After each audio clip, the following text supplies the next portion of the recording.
Bonjour à tous, je suis ravie de vous accueillir pour notre second webinaire de l'année 2022. Comme vous l'avez vu, le premier était consacré à notre label, à la démarche client, toutes les démarches de qualité. Et bien là, nous allons poursuivre dans l'excellence de service et dans la transformation, dans ce monde en pleine transformation, en pleine mutation.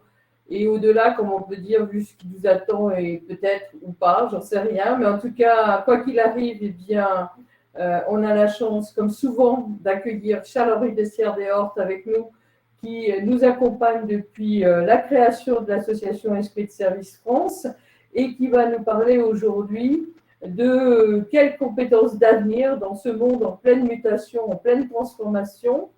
Et juste avant de lui donner la parole, je voudrais simplement vous rappeler, puisque là, on a plus de, je crois, 92 personnes qui se sont inscrites. Comme à cette heure, on n'est encore que 24 participants, donc je vais essayer de meubler encore 5 minutes ou 3 minutes, le temps que les gens se connectent, même si beaucoup ont appris que quand on se connectait maintenant à un webinar, eh bien, on avait accès directement au replay. Donc, des fois, pas la peine de participer. Mais bon, c'est juste une petite remarque, les amis. Quand on a la chance d'avoir des invités de marque ou d'organiser ce genre d'événement avec des intervenants de qualité, eh bien, pour nous, c'est un vrai plaisir plutôt de vous avoir en direct live, de pouvoir voir que vous participez, que vous chattez avec nous, que vous posez des questions. Et n'hésitez pas, puisque vous avez le chat à votre disposition et la possibilité de poser toutes les questions qui vous traversent l'esprit.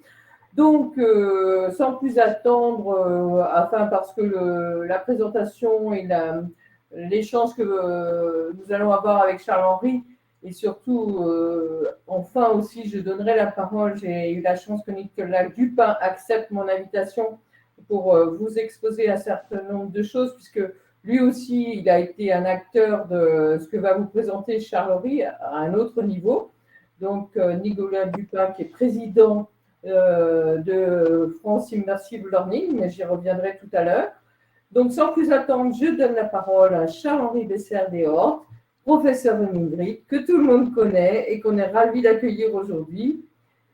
Bonjour Charles-Henri, et je te laisse la parole. Au revoir, à très vite. Bonjour, merci Maryse. Alors juste vous m'entendez bien ou pas là? Oui. Oui, très bien. Allô? Très bien. Est-ce que vous m'entendez? Oui, très bien, Voilà, je voulais juste avoir la confirmation.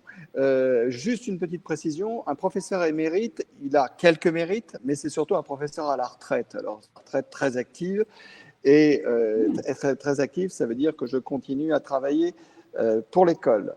Alors, effectivement, on va avoir une présentation sur une étude à laquelle j'ai participé et qui était absolument fabuleuse, puisqu'on a travaillé avec 9 entreprises du CAC 40 dans le cadre de l'observatoire NetExplo. Je vais y venir et je vais essayer de délivrer assez rapidement les principales conclusions, sachant qu'évidemment que le travail continue sur les données recueillies, et puis Nicolas va me suivre pour illustrer un petit peu comment dans des technologies on va dire d'enseignement, d'éducation très très innovantes, dites immersives, eh bien on peut travailler sur ces compétences.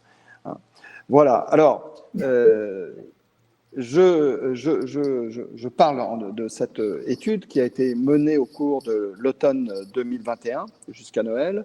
9 grandes entreprises du CAC 40 ont participé. Sur ces 9, il y en a 6 qui étaient on va dire des industriels, une qui est entre services et industrie, on va dire, et 2 services plus financières. Donc, des entreprises qui ont accepté de nous livrer un petit peu leur vision. On a eu des entretiens avec des dirigeants, des DG, des RH, puisqu'on parlait quand même de compétences, et puis également, puisque vous allez voir qu'il y a un axe assez fort autour du digital, évidemment, nous avons été en contact avec les directeurs développement digital, des DSI, etc., dans le cadre de cette étude.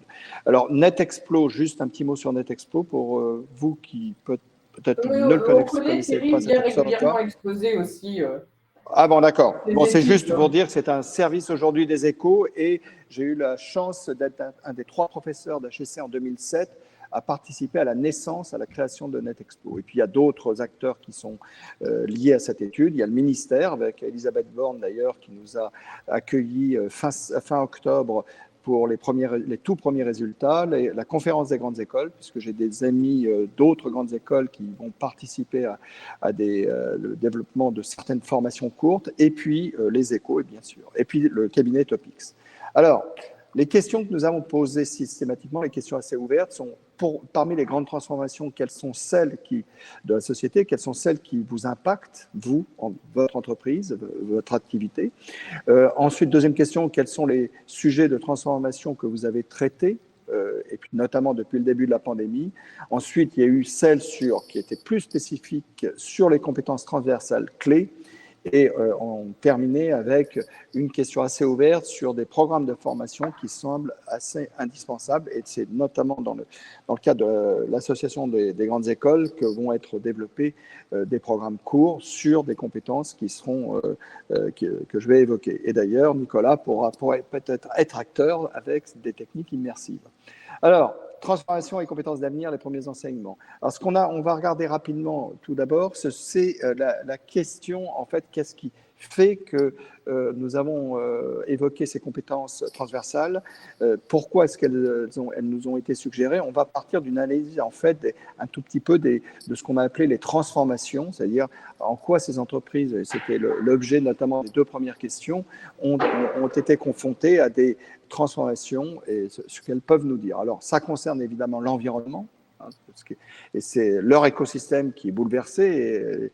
Et d'ailleurs, nous n'étions pas évidemment, nous ne pouvions pas imaginer que nous allions avoir une guerre à la porte de l'Europe, à l'est de l'Europe. Je pense qu'un certain nombre de ces entreprises sont directement impactées par ce qui arrive en Ukraine et en Russie. Bon, l'entreprise elle-même, évidemment, et le collaborateur. Alors, sur les transformations de l'environnement, on dit tout de suite, et c'est ce que nous ont dit toutes les personnes interrogées, de toute façon, l'entreprise, elle est poreuse par rapport à son environnement.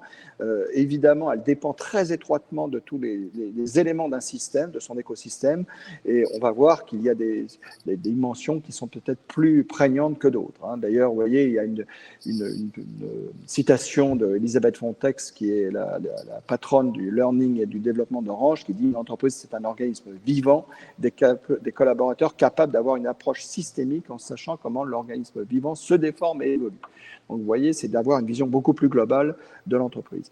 Alors, nous parlons, alors vous allez voir quelques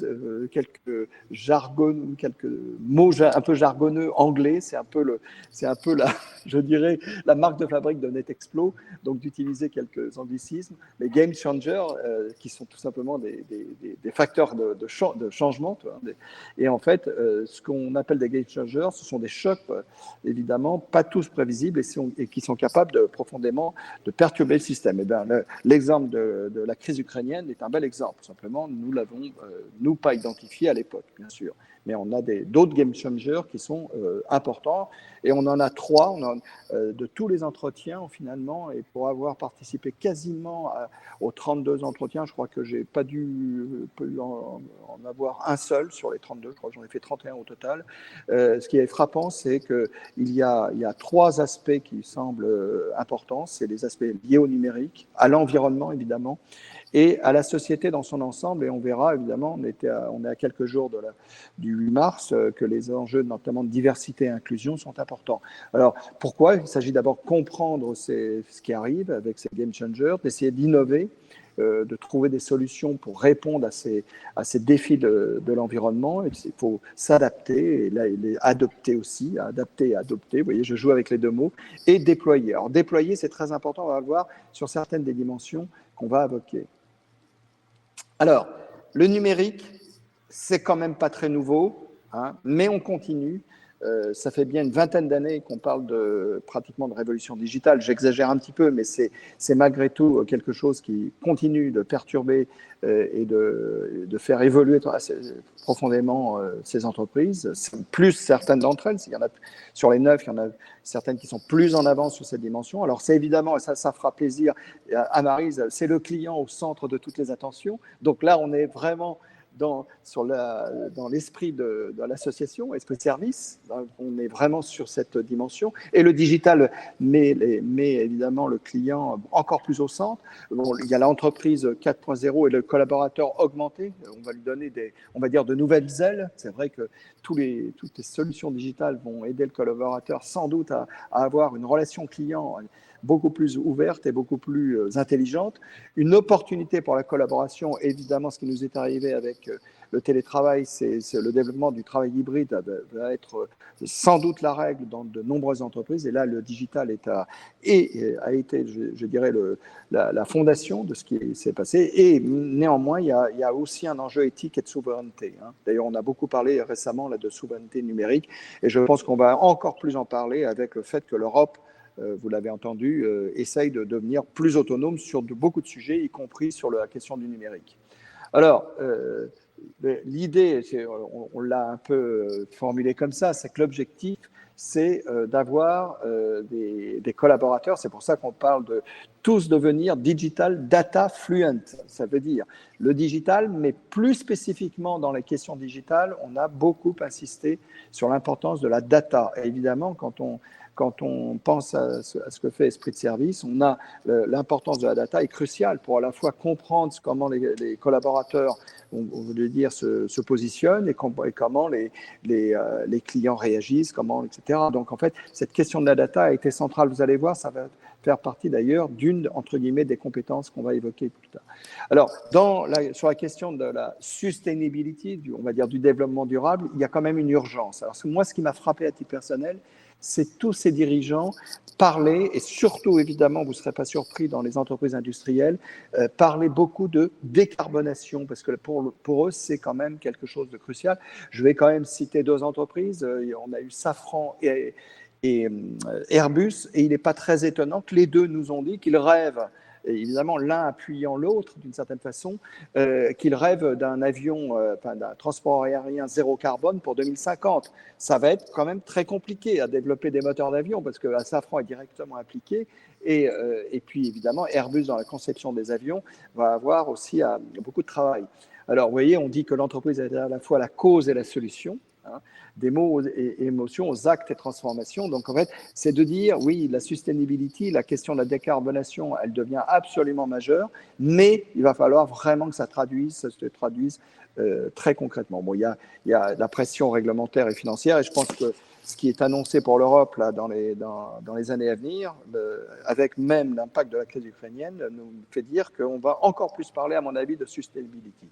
Et puis, ça fera plaisir à Nicolas, innover et éduquer, évidemment, c'est fondamental et pour essayer de faire en sorte que tous les collaborateurs s'approprient cet enjeu de la sustainability. Et c'est pour ça que nous avons, vous voyez, l'objectif, c'est tous devenir sustainable fluent, c'est-à-dire courant, que ça soit presque dans l'ADN de chacun d'avoir, on va dire, un comportement responsable. Parce que l'idée de la décarbonation, c'est à la fois dans les produits et les services que peuvent offrir l'entreprise, mais c'est également le comportement des collaborateurs, la façon dont l'entreprise s'organise. Et puis, le dernier facteur de l'environnement qui vient un peu bouleverser, c'est, on l'appelle le game changer sociétal. Alors, on a mis le mot hypersensibilité, ça veut tout simplement dire qu'on s'aperçoit, ils nous ont tous dit que les générations, surtout celles qui arrivent, sont hypersensibles. Alors, hypersensibles à quoi? Ils veulent être considérés, considérez-moi. Et d'ailleurs, vous tous qui avez des enfants à peu près de l'âge de cette génération, je pense que vous voyez ce que je veux dire. Ils attendent en fait d'être reconnus. Et il y a une chose très importante, et moi, la pandémie a été aussi l'occasion, à mon avis, pour beaucoup d'entreprises, qui est de dire laissez-moi faire, besoin d'agir. On laisse les gens un petit peu plus autonomes. Cette pandémie a fait que beaucoup de personnes, d'équipes étaient laissées. Puis ensuite, on a les ressources augmentées, collaboration et numérique. évidemment, l'enjeu du face-à-face homme-machine, dès qu'on parle du digital, c'est qu'est-ce qui est important? C'est l'homme ou la machine? Voilà. Donc, on veut tous devenir des makers. Hein, donc, et l'idée de makers, ça fait référence effectivement à des situations qu'on retrouve dans des entreprises qui ont laissé des gens en fait se débrouiller tout seuls. Ben, ils ont fait. Et ils ont trouvé des solutions. Je pense à Decathlon qui avait laissé, vous savez, une équipe italienne utiliser un de leurs masques, le Easy Breath, pour faire un masque de respirateur. Je ne sais pas si vous vous souvenez. Donc ça a été une innovation et c'est pourtant des gens de terrain qui l'ont fait. Alors, rapidement, parce que j'arrive aux compétences. Bon, les transformations de l'entreprise, parce que je vous ai dit, là, c'était les transformations de l'environnement là, qui ont pris un peu plus de temps. Maintenant, les transformations de l'entreprise, qu'est-ce que les personnes qu'on a interrogées nous ont dit? Évidemment, la mutation des marchés et des business models avec tous ces game changers, les modèles de production. Évidemment, si on veut être décarboné, il va falloir revoir un certain nombre de choses, surtout dans les entreprises industrielles. Mais je pense que, et Maryse me démentira pas, que dans les banques, dans les services financiers, il y a aussi des choses à faire évoluer pour être moins carboné. De votre organisation et de modèle de leadership, surtout sur le dernier game changer sociétal. Évidemment, la mutation des cultures, de la culture et des métiers, puisqu'il y a certainement des métiers, c'est ce que nous ont dit là nos interlocuteurs, qui vont disparaître. D'autres, évidemment, on sait très bien qu'à l'échéance 2030, il y a bon nombre de métiers qui n'existent pas aujourd'hui et il va falloir inventer. Donc, évidemment, l'innovation et l'évolution de l'existant, il faudra.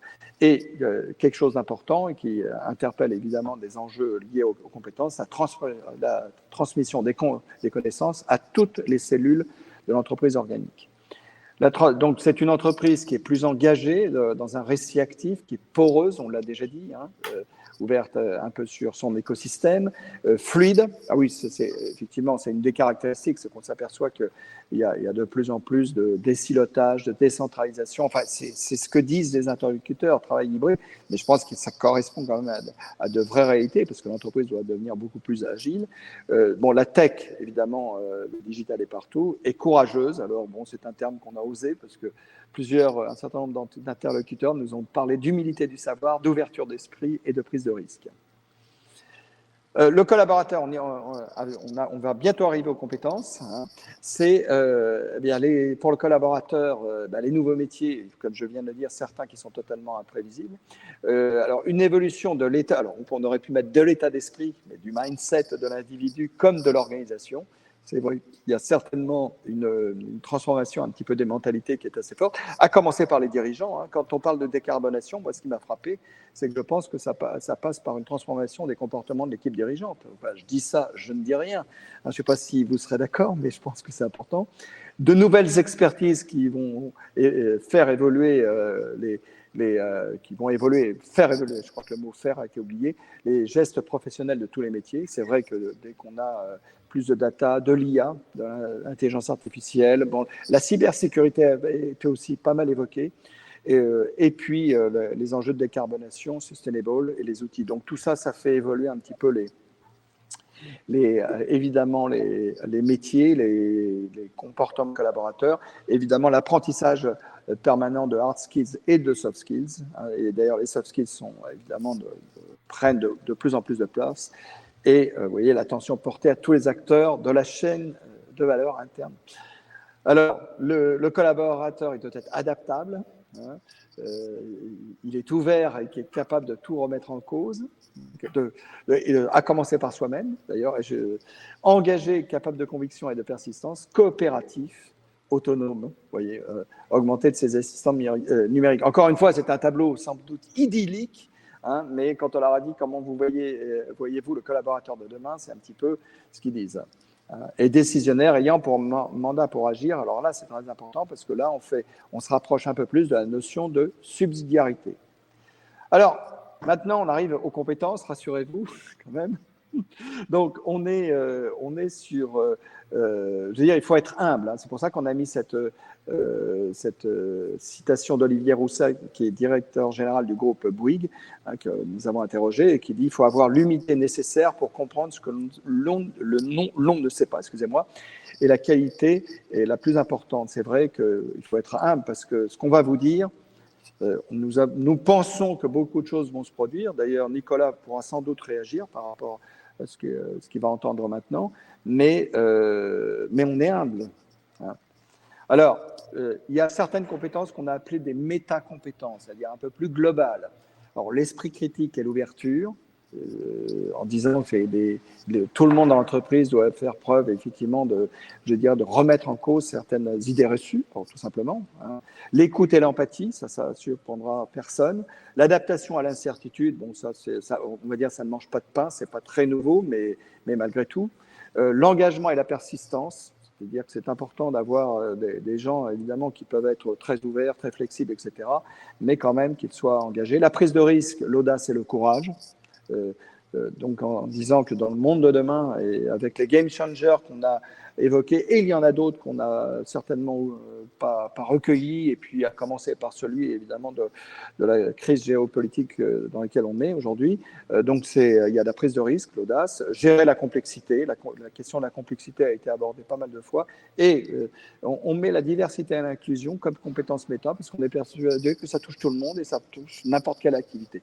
Et puis le dernier qui est, à mon avis, très important, et là encore une fois, Nicolas pourra réagir, c'est apprendre à apprendre, en disant véritablement, on doit avoir une capacité de toujours se remettre en cause et continuer à apprendre.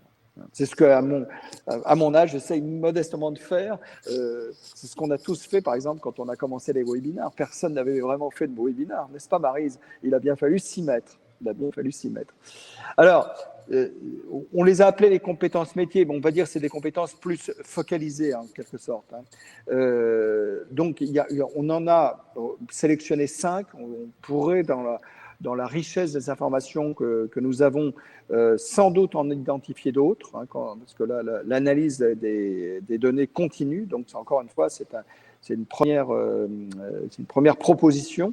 Donc, la question de la sustainability, et en particulier de la décarbonation, le numérique et en particulier la data, évidemment la question, ce qu'on a appelé les new ways of working, c'est-à-dire tout simplement d'avoir des façons de travailler différemment, et là on impacte directement la question de l'hybride, le leadership et le management, et c'est pas un ordre d'importance, hein, la centralité du client, la customer centricity, et encore une fois, ce sont des thématiques qui ont émergé des données recueillies, hein, des perceptions en fait des personnes avec lesquelles on a échangé. Alors, la sustainability, vous voyez, je ne vais pas lire ces citations, mais en fait, ce qu'on dit, c'est évidemment, ça concerne de tout le monde, et en particulier la question de la décarbonation. On pourrait dire qu'il y a d'autres aspects de la sustainability, mais c'est vraiment celle sur laquelle nos interlocuteurs ont insisté, et très concrètement, et je vous demande surtout de regarder, alors j'espère que c'est assez visible, c'est le petit carré, enfin le carré qui est sur la droite, avec des compétences autour de la compréhension des enjeux environnementaux. C'est quand même de la grammaire sans doute de base.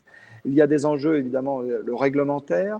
Il y a à comprendre aussi dans chaque entreprise l'impact métier que veut dire décarbonation. Évidemment, vous voyez, il y a marqué atteindre la neutralité carbone dans mon métier à titre personnel, c'est-à-dire dans mon comportement. Et puis, sur les enjeux de décarbonation, il y a quelque chose de très intéressant avec l'IT, et encore une fois, ça a émergé dans pas mal d'interviews, c'est ce qu'on appelle l'IT for Green. Donc, évidemment, le digital peut servir, peut résoudre des problèmes pour atteindre la décarbonation, mais il y a quand même, il ne faut pas se leurrer, il y a eu des ouvrages récents qui sont sortis sur l'impact écologique de l'IT, du digital, et donc il faut aussi réfléchir au Green for IT. Vous voyez, donc ça marche dans les deux sens. Et puis sur un aspect un peu plus soft skills, prospective, être capable d'avoir un esprit évidemment ouvert et qui permette d'identifier des signaux faibles, et puis la question de l'engagement. Donc sur les aspects de décarbonation, voilà un petit peu, et encore une fois, la liste là n'est pas limitative, il y en a d'autres qui peuvent émerger dans les données. Alors là sur l'aspect plus du digital, on s'est focalisé vraiment sur la question de la data, tout simplement parce que il y a de plus en plus d'enjeux autour de la data, et donc on l'a appelé Data Driven Company. Et très concrètement, sur la data, cette idée de data-driven company, c'est passer de l'analyse au prospectif, vous voyez, et traiter de la data, et on dit bien en toute sécurité, puisque si vous regardez les fameuses compétences qui sont dans le carré à droite, vous voyez évidemment maîtriser l'intelligence artificielle. Allô? On a perdu Charles-Henri? Ah, Non, c'est parfait. L'image est un peu figée, mais le son va très bien. Tu peux Ah bon, continuer, parce que moi Charles-Henri. je l'avais perdu, je l'avais est-ce que c'est bon là? Vous m'entendez? C'est bien, oui, parfait, Oui, Charles-Henri. oui, Tu je peux t'entends très continuer. bien. Parfait. Bon, Oui. écoute, on te laisse continuer. Oui, alors oui, j'ai presque fini, hein. Donc, sur les enjeux donc, en matière de compétences. Tu n'entends pas, Maryse? Charles-Henri, on ne t'entend pas. Est-ce que, Nicolas, Tu m'entends, Jean-Yves, est-ce ou que pas? vous m'entendez? Oui, moi j'entends parfaitement Oui. bien. Donc je pense que c'est Marie, c'est peut-être un souci de son côté. Maryse, ça doit être ta connexion. Alors, je continue. Hein. Jean-Yves, tu me feras signe si jamais tu n'entends pas. Alors, l'intelligence artificielle, évidemment, mieux maîtriser les enjeux d'IA. Ensuite, tout ce qui tourne autour de la robotisation, les RPA, les Robot Process Automation, l'analyse data, le mining, la cybersécurité, vous voyez, et on ne passe pas sous silence la question de l'éthique. Parce que l'enjeu des data, évidemment, pose évidemment des enjeux d'éthique assez forts. Donc, en fait, c'est un peu, encore une fois, quand ça ressort de ces interviews. Et puis, ne pas oublier la frugalité digitale. Et là, on est sur l'enjeu évidemment, du Green for IT. Alors, sur les aspects un peu plus soft, on a simplement mis la question de la data, c'est-à-dire s'approprier vraiment ce que veut dire la data, et quel que soit le métier, hein, y compris d'ailleurs pour les RH. La collaboration, donc des enjeux de collaboration qui sont, je veux dire, forts, puisque dès qu'on va parler de data et de digital, on a évidemment, et on verra d'ailleurs la collaboration sur un des slides suivants. Alors, on parle après de leader augmenté pour parler de leadership et de management. J'ai l'impression qu'on a perdu Maryse. Non, je suis là. Non, ça y est, je t'entends. Ah, d'accord, je croyais que. Je t'avais perdu, Charles-Henri, mais là, je t'entends très bien. Voilà, alors donc si vous regardez les citations, vous voyez bien évidemment que cette question du leader est cruciale, hein, pour répondre aux enjeux qu'on a cités au début de la présentation.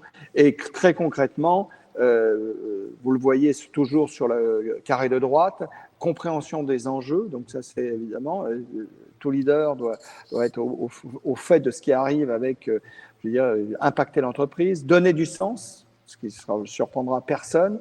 Alors évidemment, le management hybride, pourquoi on met le management hybride, c'était encore une fois des interviews qui ont été faites à l'automne 2021. On commence à apprendre à gérer l'hybride. Je ne crois pas chaque entreprise va trouver sa solution, mais il y aura certainement de plus en plus d'organisations hybrides. C'est pour ça que c'est quand même très important. Bon, on n'est pas surpris par l'animation d'équipes à distance. Tout comme la maîtrise des outils digitaux. Ça a l'air d'être assez basique là, mais il fallait savoir à l'époque comment utiliser Zoom, Teams ou autres systèmes comme celui qu'on utilise aujourd'hui. Hein. Évidemment, la question de la collaboration reste centrale, et puis le maintien du lien, puisque l'une des conséquences de cette distanciation des équipes, c'est évidemment le lien social qui a été, dans un certain nombre de cas, perdu. Et puis, bien sûr, la communication. Le leader doit savoir communiquer. Comme soft skills, vous avez, encore une fois, ressortant de nos interviews, un rôle de coach. Donc, évidemment, le leader doit savoir coacher son équipe. Le feedback, et alors on parle de feedback continu, on est loin de l'entretien annuel. Hein, pour les RH qui nous écoutent, on est loin de l'entretien annuel. La délégation, la confiance. Moi, je pense que l'un des mots les plus importants là sur ce slide, c'est le mot confiance, parce que je pense que ça va être absolument crucial dans les temps à venir. Et puis, bien sûr, l'empathie. Donc voilà, hein, encore une fois, et je laisserai Nicolas rebondir sur un certain nombre de ses compétences. Dans les nouvelles organisations de travail, le New Ways of Working, bien sûr, il va falloir, les 2 dernières années nous ont appris énormément de choses. Hein. On on a été bouleversé dans beaucoup d'entreprises parce que plus de 2 tiers de nos entreprises en Europe ne pratiquaient pas le télétravail. C'est quand même intéressant. Et pourtant, les technologies existaient. Donc, ça veut dire qu'il va falloir se réinventer. Et vous voyez, dans les New Ways of Working, encore une fois, on a dans les compétences qui ont été proposées par nos interlocuteurs, hein, c'est développer l'organisation hybride, encore une fois, avec des formats très, très différents. Hein. On parlait l'autre jour avec Maryse, avec une spécialiste en fait du travail à distance, et qui disait qu'en fait l'organisation hybride devrait être de plus en plus souple, et avec d'ailleurs des règles, peut-être des accords de télétravail qui devraient privilégier quand même des adaptations beaucoup plus flexibles, plutôt que simplement s'en résoudre à 2 jours de télétravail par semaine ou 3 jours, etc. Alors, performance et productivité, évidemment, on est convaincu que les nouvelles façons de travailler questionnent, et qu'il va falloir travailler sur qu'est-ce que c'est la performance, surtout quand on voit les discours qui ont été tenus au début de la pandémie sur le fait que les gens étant en télétravail chez eux ne foutaient rien, quoi, pour dire les choses clairement. Donc, c'est une curieuse façon de noter la performance ou d'évaluer la performance des gens. L'agilité, évidemment, qui reste, je veux dire, cruciale. L'intelligence collective, c'est-à-dire que le fait d'avoir une distanciation, eh bien, pose des problèmes effectivement de communication, de coopération. Il va falloir savoir créer des moments où l'intelligence collective puisse, à distance ou en présentiel, et puis les outils digitaux. Et en soft skills, on a la collaboration, évidemment, l'autonomie. Et on voit d'ailleurs que ça soit en relisant ces compétences, et tout comme les compétences de management, de leader, on s'aperçoit évidemment que ce sont des choses, et je parle sous le contrôle de Maryse, qui correspondent exactement à un certain nombre de compétences qu'on retrouve dans l'esprit de service. Donc c'est pour ça que c'est intéressant, on se retrouve avec je dirais, un parallèle assez fort. Et on termine par le dernier, rassurez-vous, c'est quasiment terminé, c'est la centralité du client, la customer centricity, en bon anglais. Et en fait, ce que nous ont dit effectivement les interlocuteurs, c'est que ça reste absolument crucial. Vous voyez, c'est la réaction, par exemple, de Thierry Varil, qui est le DGRH d'Airbus, qui dit que de plus en plus pour Airbus, la compétence utilisateur, hein, centrique, donc customer centric, est fondamentale. Et ça doit être élargi à tout, y compris aux compagnons qui travaillent dans l'environnement industriel. Vous voyez, donc tout le monde doit être. Alors, sur les compétences, encore une fois, c'est de savoir imaginer de nouveaux business models. Et là encore une fois, là, je pense qu'on est vraiment en ligne avec Esprit de Service France. Growth hacking, ça veut dire trouver des trucs qui permettent, qui sont pas tout à fait c'est pas du mauvais hacking, c'est de l'hacking de croissance. Ça veut dire qu'on ne suit pas tout à fait les règles de l'entreprise pour trouver des nouveaux business. Il y a toujours évidemment le design thinking ou le customer, des pratiques qui sont devenues assez courantes dans un certain nombre d'entreprises. Les communautés aussi, hein, qui ont été créées, hein, avec toutes ces façons de faire émerger des idées, produits, services de clients, par exemple, de communautés de clients. Je pense à une solution qui avait été inventée par la RATP et qui avait intégré plus de 32 000 utilisateurs. Hein. Donc, c'était quand même assez intéressant de voir ce qui était sorti. Le product management, le product marketing, c'est encore une fois, c'est pas nouveau, mais c'est bon de le rappeler. Le marketing digital, personne ne pourra aller contre aujourd'hui. Hein. Et puis, le brand advocacy, c'est vraiment être avocat de sa marque. Et alors là, ça passe notamment par, évidemment, les collaborateurs, c'est très important. Et puis, l'usage de plus en plus phénoménal des réseaux sociaux. Et en termes de soft skills, nous avons beaucoup parlé d'observation sur ce thème-là. C'est assez intéressant. Il faut savoir observer, c'est quand même intéressant. Et évidemment, la relation. Alors là, on est en plein esprit de service, la question de la relation. La coopération, partenariat, travail en réseau, et le dernier, qui n'est pas le moins important, test and learn, c'est-à-dire cette capacité effectivement à essayer des trucs, à essayer des solutions, et puis à essayer assez vite d'ailleurs, plutôt que d'attendre le produit ou le service parfait. Voilà, donc on a pour résumer, on a 5 thématiques décarbonation, les data, le leader augmenté, les new ways of working et le customer centricity. Maintenant, je pense que je vais laisser la parole à Nicolas. J'ai tenu mes 30 minutes, Maryse. En tout cas, merci beaucoup, Charles-Henri. Je pense que tout le monde m'entend. Et sans plus attendre, je remercie vraiment Nicolas Dupin de nous accorder de son temps, puisqu'en tant que président de France Immersive Learning, cette association qui a pour objectif de véritablement réunir tous les écosystèmes possibles en matière à la fois de production et d'analyse des usages et surtout de tester comment on peut mettre en musique tout ça dans l'immersive learning. Donc, il en parlera, mais surtout, je vais lui demander quel est toi, ton regard, Nicolas, sur ce que vient d'exposer Charles-Henri sur les compétences d'avenir. Qu'est-ce que tu en penses et comment tu vois les choses se dessiner? Bonjour à tous, merci Maryse. D'abord dire qu'il n'est pas facile de passer derrière Charles-Henri et une telle quantité d'analyses et d'informations. Donc, il va falloir que je trouve des points d'appui pour venir apporter, autant que faire se peut, de la plus-value à ce que Charles-Henri vient de présenter et ce remarquable travail.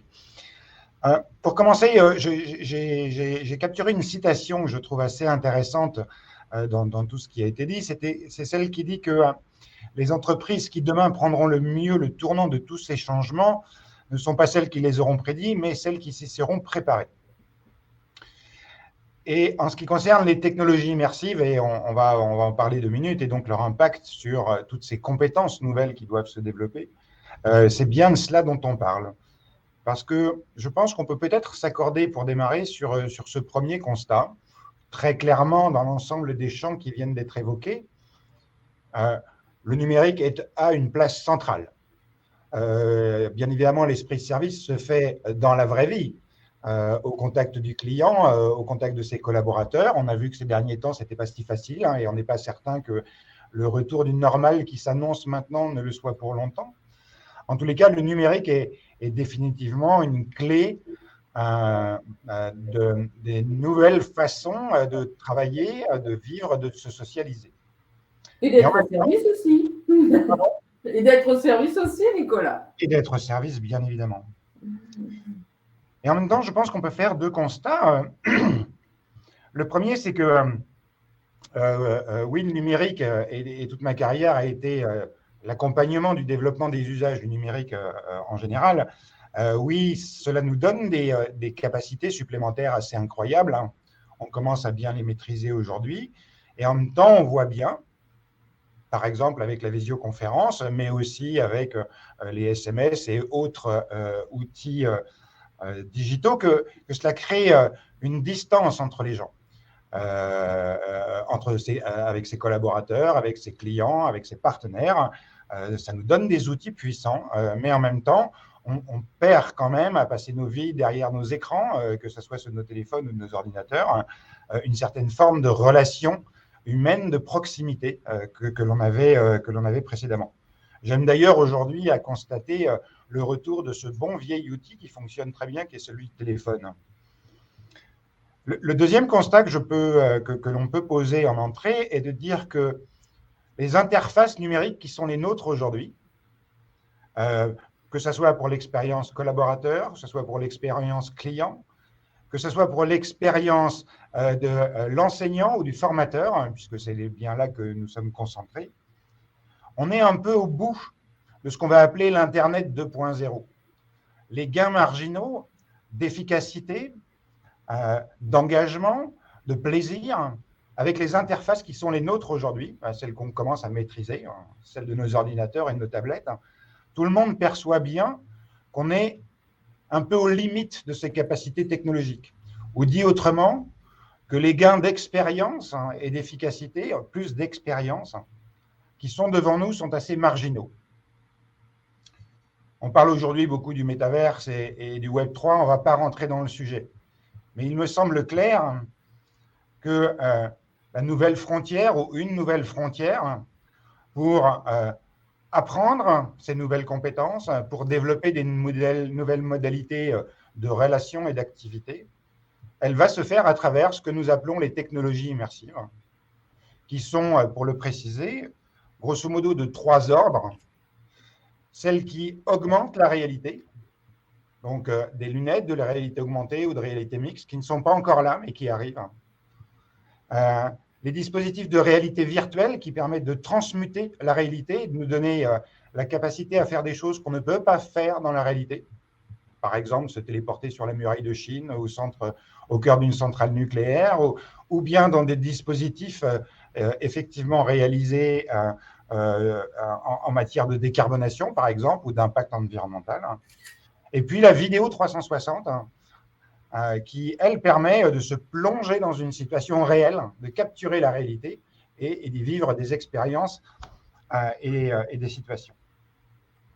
Donc je pense que ces technologies sont, dans le cadre de la préparation qui attend les entreprises aujourd'hui, qui est leur défi, sont la nouvelle dimension de nos expériences professionnelles, sociales et culturelles, et qu'il est important de s'y préparer, parce qu'on est bien là sur un profond changement de paradigme qui en fait toute la valeur, qui est je ne suis plus derrière un écran comme nous le sommes maintenant, mais je rentre dans l'écran. Ce qu'on y gagne, c'est la présence, une autre façon de collaborer et d'interagir, l'ubiquité, c'est-à-dire la possibilité d'être à un endroit, mais de travailler, de rencontrer, de socialiser à d'autres endroits, les univers virtuels. Et comme cela a été dit par Charles-Henri, une formidable capacité de test and learn. Si on veut prendre un exemple bien classique, ça fait extrêmement longtemps que les pilotes d'avion s'entraînent sur des simulateurs avant de se confronter à la réalité. C'est ce que permettent de faire les technologies immersives, entre autres. Donc voilà en préambule ce que je voulais poser, le paradoxe de l'accélération de notre transformation digitale au regard d'une certaine finitude des dispositifs numériques qui sont les nôtres, et que donc ce qui est devant, ce qu'on appelle le Web 3, c'est l'immersion, les technologies immersives qui vont permettre de se saisir de nouveaux moyens d'apprendre, de transmettre, de collaborer, de faire preuve d'intelligence collective et de traiter les grands enjeux de l'entreprise moderne que Charles-Henri a si brillamment présenté. Alors, est-ce que je peux poser une question, Charles-Henri. Oui, sauf que j'ai un écho interne. Ah, je ne sais pas. Bon, je vais essayer de poser la question à Nicolas. Dans les compétences que j'ai évoquées, est-ce que tu en vois qui sont plus facilement transmissibles par techniques immersives? Voilà. Je suis désolé, c'est horrible. Je pense que à peu près toutes les compétences que tu as évoquées, toutes ces nouvelles façons de faire, de communiquer, de travailler, trouvent des gains significatifs dès aujourd'hui à travers différentes technologies immersives. Si on les prend plus ou moins dans l'ordre, prenons par exemple le sujet de la décarbonation et du développement durable et de la nécessité de comportements collectifs, mais aussi de comportements individuels. On est sur à mon avis, deux branches d'enjeux importants. Il y a une très forte partie de sensibilisation des personnes. Il faut qu'on prenne pleinement conscience de la réalité de nos impacts, qu'on ne voit pas toujours. Et puis, il y a un enjeu important de communication des entreprises sur les efforts qu'elles font pour justement améliorer son empreinte carbone. Et là, on est plus dans l'image de marque entreprise qui adresse autant ses clients que ses partenaires, que ses collaborateurs, parce que, comme tu le disais, les nouvelles générations sont exigeantes aujourd'hui sur les valeurs de l'entreprise. Et il est important qu'une entreprise qui souhaite recruter des talents puisse démontrer qu'elle porte une vraie éthique, entre autres celle du développement durable. Et là, ces technologies, elles permettent de donner à voir comme on ne peut pas le faire aujourd'hui. Il y a un vrai outil de sensibilisation. Il est possible, grâce à un casque de réalité virtuelle, d'être plongé dans la réalité que l'on ne perçoit pas quand on est dans son bureau et de pleinement prendre conscience de la réalité de la situation et de nos impacts respectifs. Donc, en fait, la capacité d'incarnation des technologies immersives, que ça soit d'une réalité ou que ça soit de concept ou d'idée, est là fort utile pour améliorer la prise de conscience. Et vis-à-vis de l'extérieur, ce type de technologie, au-delà des vidéos traditionnelles ou des documents marketing qui sortent des services RSE et qui sont faits avec beaucoup de talent et d'énergie, elles permettent de plonger les clients, les partenaires, les futurs collaborateurs de l'entreprise dans la réalité des efforts, des résultats et des démarches qui sont faites par les entreprises pour réellement réduire leur impact carbone. Si on parle maintenant de la question du management, qui est un art difficile et qui demande effectivement de la pratique et la capacité de se tromper pour pouvoir mieux adapter ses comportements par la suite. On retrouve là à nouveau la puissance de la simulation. Il est possible avec ces technologies qui institutionnalisent le droit à l'erreur, un peu comme on le fait dans les jeux vidéo dont elles sont entre autres issues. Il est possible d'être mis en situation pour gérer une situation de conflit, pour gérer des situations de réunion, de collaboration diverses et variées, pour gérer des enjeux de diversité et d'inclusion, de tous les enjeux qui sont ceux des managers. Il est possible aujourd'hui, à travers l'une ou l'autre des technologies que j'ai évoquées, de se mettre en situation et d'essayer de se tromper, d'avoir un feedback immédiat sur les raisons de ses erreurs ou du mauvais comportement, et donc effectivement d'améliorer ses pratiques managériales à travers une mise en situation. En fait, ce qu'il faut bien comprendre, c'est qu'on n'est plus, comme je le disais, derrière son écran, ou on n'est plus dans une situation de jeu de rôle ou d'une conversation avec un coach, mais on est mis dans la situation que l'on doit apprendre à maîtriser et à traiter. Donc là, sur les enjeux du manager qui sont devant eux et qui sont là aujourd'hui, on a des dispositifs immersifs qui permettent de bien améliorer la prise de conscience et l'entraînement à la gestion de situations plus ou moins difficiles.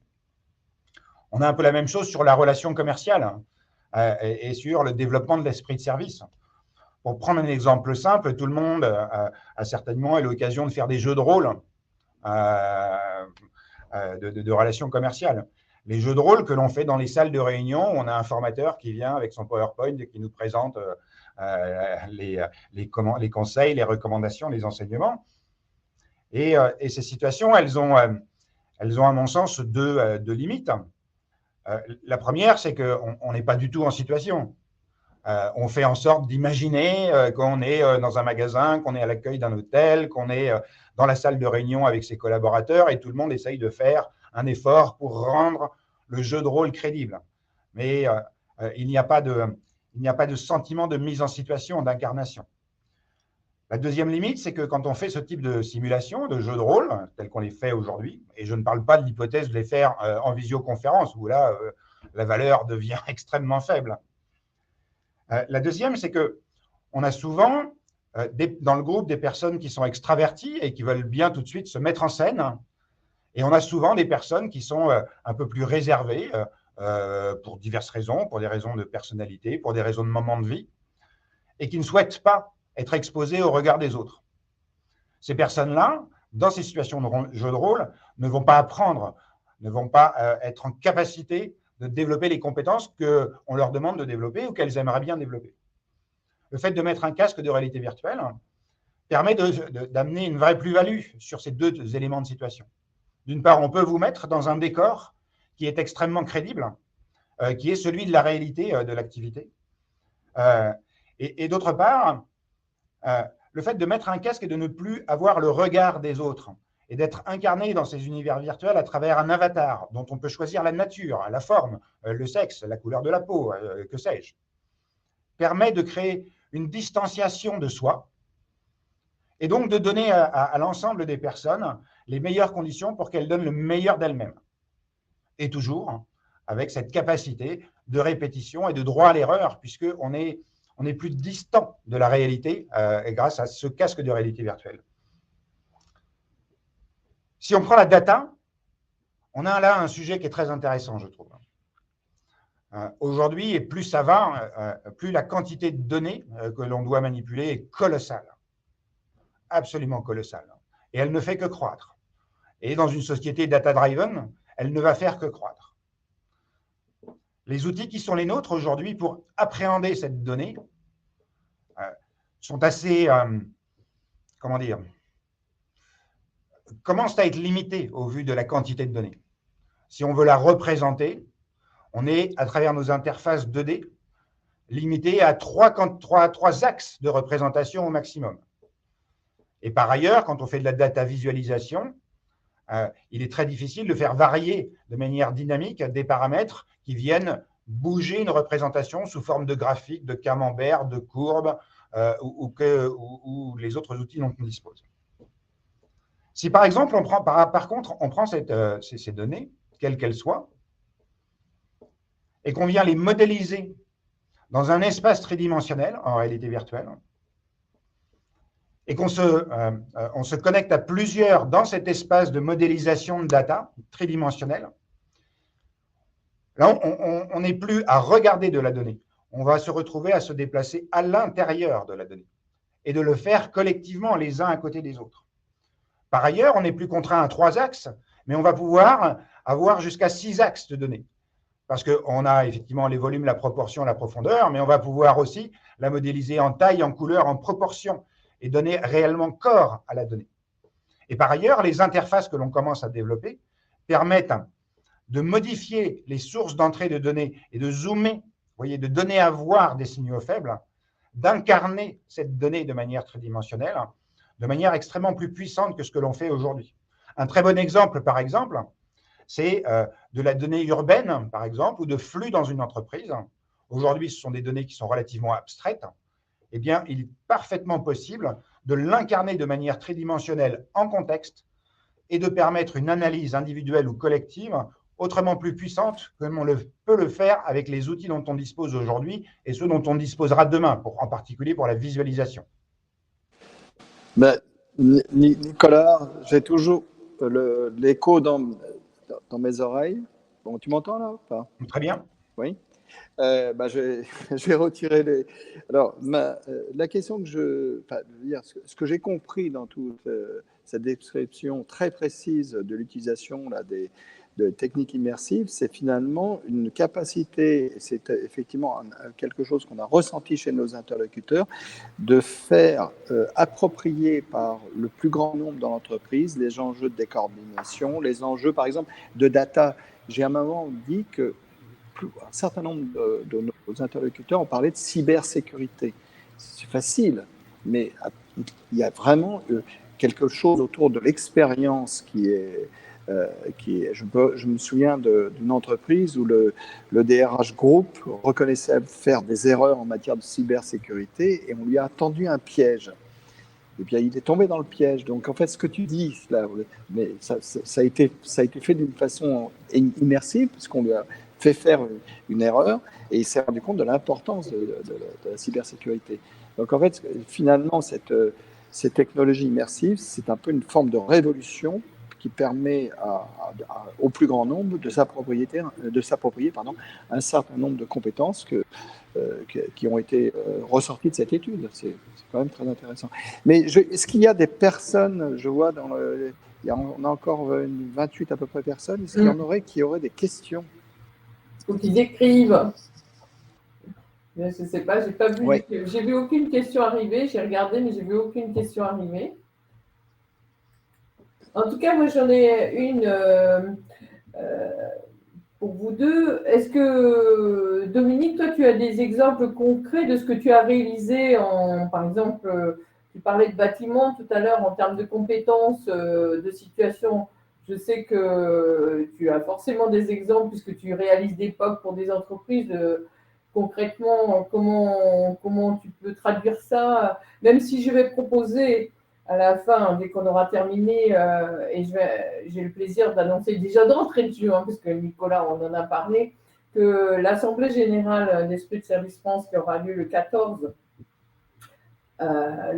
avril, eh bien, aura lieu dans l'espace de Nicolas.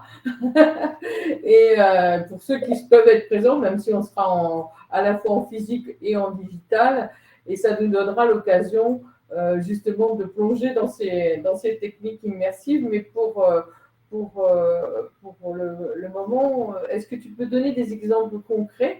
C'est vrai que c'est plus fascinant de l'éprouver soi-même. C'est compliqué de l'exprimer comme ça oralement.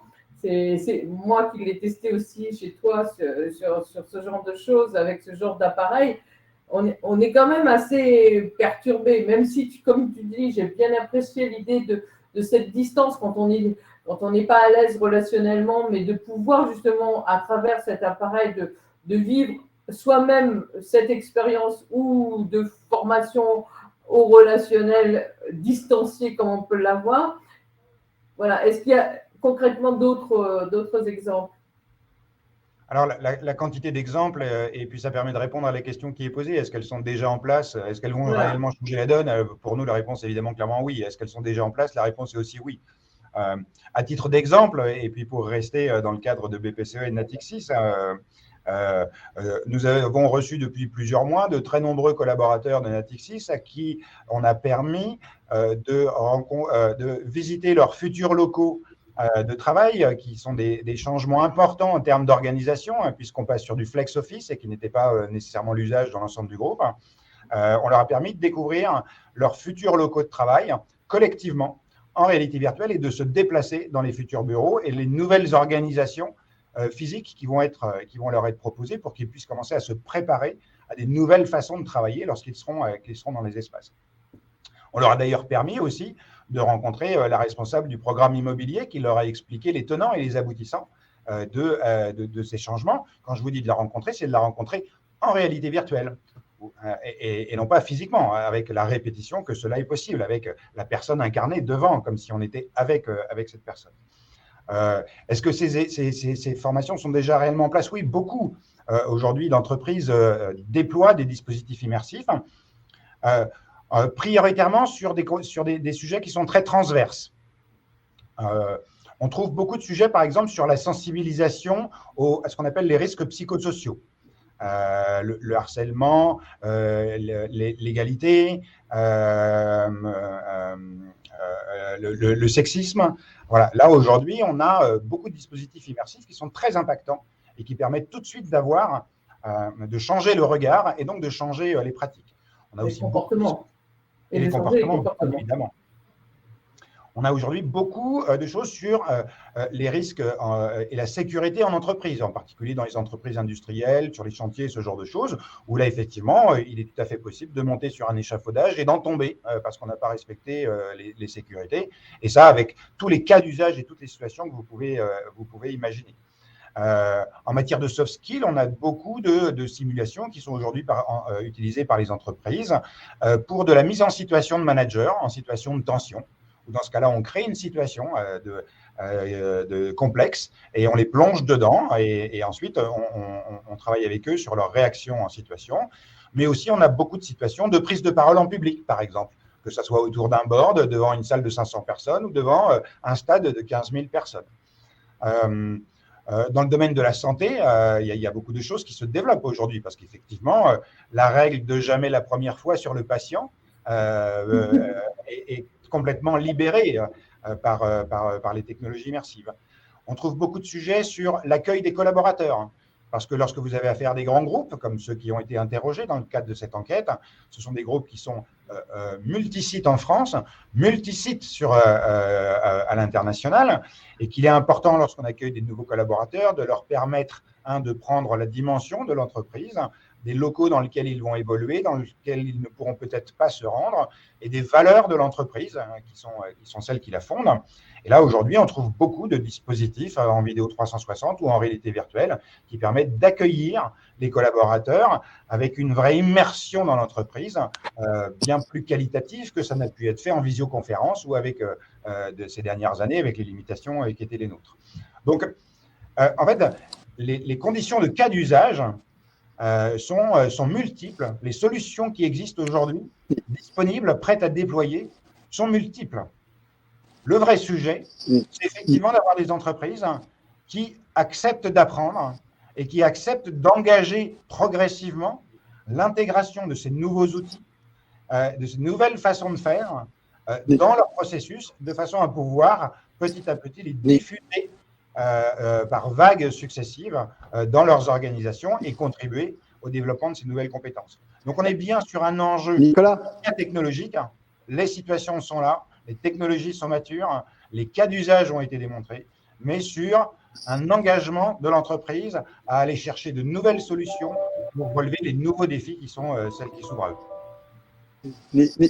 Nicolas, comme on arrive quasiment à la fin de notre webinaire, il y a 2 questions quand même qui sont dans le chat, pas dans les questions. Il y a Sylvie qui dit « Le métaverse permettra-t-il de tester ces nouvelles compétences ?» Je pense que c'est les nouvelles compétences que j'ai évoquées. Puis Emmanuel qui pose « Ces formations immersives qui vont réellement changer la donne sont-elles déjà en place ?» Donc, si tu peux faire une réponse, voilà. Et moi, j'aurais une dernière question. Alors, le métavers, c'est un peu un gros buzzword aujourd'hui. On y met beaucoup de choses, il y a beaucoup de choses qui sont dites et beaucoup de gens qui en parlent sans avoir jamais mis un casque de réalité virtuelle, par exemple. Et comme Marie le disait très bien, pour vraiment prendre la mesure du sujet, il faut en faire l'expérience soi-même. Sinon, ça reste un discours et effectivement, il est parfois difficile à appréhender. Est-ce que ça permet de tester ces nouvelles compétences? Oui, en fait, c'est ce que j'expliquais tout à l'heure de l'institutionnalisation du droit à l'erreur. C'est bien tout l'intérêt de ces technologies, c'est de pouvoir se mettre en situation sans coût, sans risque, et de pouvoir répéter autant de fois qu'on le souhaite. Et ça, quelles que soient les technologies utilisées. Là, il n'y a vraiment pas d'enjeu, au contraire, que de gains. Et puis, est-ce que c'est adaptable à des PME? En fait, il y a 2 façons d'appréhender les choses. Il y a les situations de simulation, où en fait, on est dans son casque de réalité virtuelle et on va avoir typiquement une simulation de développement de gestes métiers. Aujourd'hui, c'est difficile pour des PME d'envisager de faire développer ce type de simulation parce que c'est relativement coûteux. Ça coûte entre 50 et 150 000 euros et puis c'est surtout beaucoup de temps à scénariser. Par contre, il y a de plus en plus de produits étagères, c'est-à-dire de simulations qui sont prévues, d'où mon propos précédent sur des compétences qui sont assez transverses, qui répondent à beaucoup de besoins de beaucoup des entreprises, donc les risques psychosociaux, les risques de sécurité, les sujets d'incendie, voilà, tous les sujets très transverses que j'ai évoqués. Et là, effectivement, vous avez de plus en plus affaire à des prestataires qui vont pouvoir vous proposer des formations incluant la réalité virtuelle pour en tirer profit sans avoir besoin d'investir fortement dans du matériel ou dans des simulations qu'il faudra développer. Et puis, pour faire le lien avec la question suivante, ce qu'on appelle le métaverse aujourd'hui, c'est ce que j'appelais tout à l'heure la réalité virtuelle collective. Et à ce moment-là, un casque de réalité virtuelle ne sert que comme média pour se connecter dans des environnements virtuels, sur des plateaux techniques, quelle que soit leur nature, où vous allez retrouver d'autres apprenants et retrouver un formateur, un médiateur qui va vous proposer des situations d'entraînement à ces compétences. Et là, on est juste sur un coût de service. Voilà, un casque de réalité virtuelle aujourd'hui, vous pouvez en trouver, et je vous encourage à vous équiper à partir de 350 € dans n'importe quel magasin, Fnac, Darty, Boulanger, tout ça. Hein. Et ces casques de réalité virtuelle sont une porte d'entrée vers le métaverse. Voilà. Sont un moyen de se connecter sur des plateformes, comme on le fait aujourd'hui sur ADLMS ou comme on le fait en visio, avec les qualités que j'ai rapidement évoquées et qu'il faut tester par soi-même pour prendre la mesure de la puissance du sujet, et de s'adresser à une entreprise qui va vous proposer des simulations. Et donc là, le coût n'est qu'un coût de service. Il n'y a pas de coût d'infrastructure ou de développement particulier. On a juste un nouveau périphérique. Aujourd'hui, on a des ordinateurs, des smartphones. Demain, on aura des casques de réalité virtuelle. Nous avons des casques de réalité virtuelle qui permettent de se connecter à des LMS virtuels, à des classes virtuelles, où cette fois-ci, on peut assister à des conférences, à des cultures, à des concerts, ou apprendre à développer ses compétences relationnelles ou ses compétences métiers. Donc, le sujet de coût, que ce soit pour des grands groupes ou pour des PME, à l'usage ne l'est pas vraiment. La différence, c'est les enjeux de passage à l'échelle. Quand vous adressez à un grand groupe, c'est plusieurs centaines de milliers de collaborateurs, alors qu'une PME, c'est quelques centaines, voire milliers de collaborateurs quand on approche les ETI. C'est plus un sujet de passage à l'échelle, d'envergure, que de coût de service proprement dit.